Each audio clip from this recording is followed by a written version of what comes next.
Kung hindi mo titigilan yung pag-iinom mo, yung mga bisyo mo, sisirain mo yung sarili mo, makinig ka naman. Huwag mo nga akong pakialaman. Tsaka, ano yung ginagawa mo? Nagpapakatatay ka?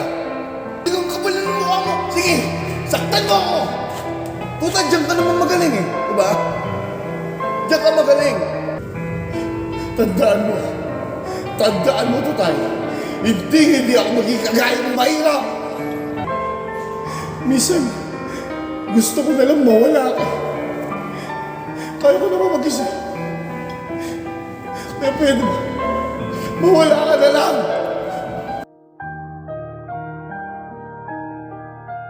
Anak,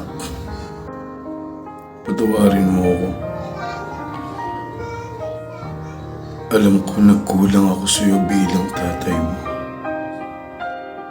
Pero sana unawain mo naman ako. Mag-isa na lang ako. Simula nang iniwanan tayo ng nanay mo, pinilit kitang itaguyod. Ginawa ko naman lahat.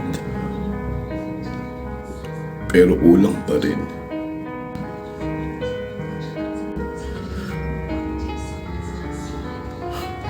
Patawarin mo ako, anak. Alam ko malaki ang pagkukulang ko sa'yo. Patawarin mo, tatay. Patawarin mo ang tatay, anak.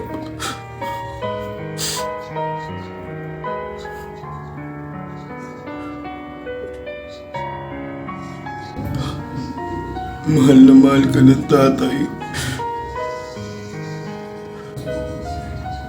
At handa akong ialay ang aking buhay para sa iyo, anak.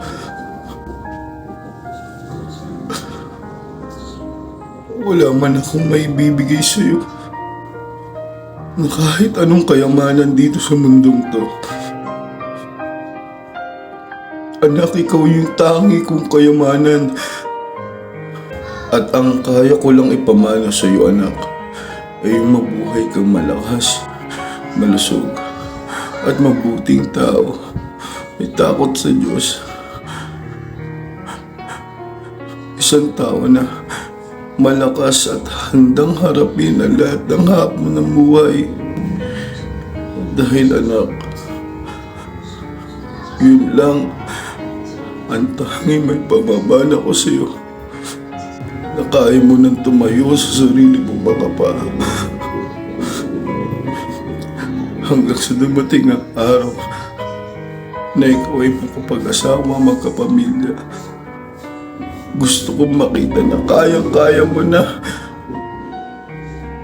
Doon lang, anak, masayang-masaya na ako.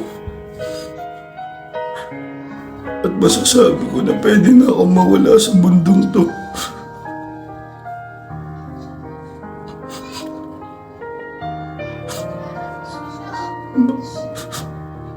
Mahal na mahal kita, anak.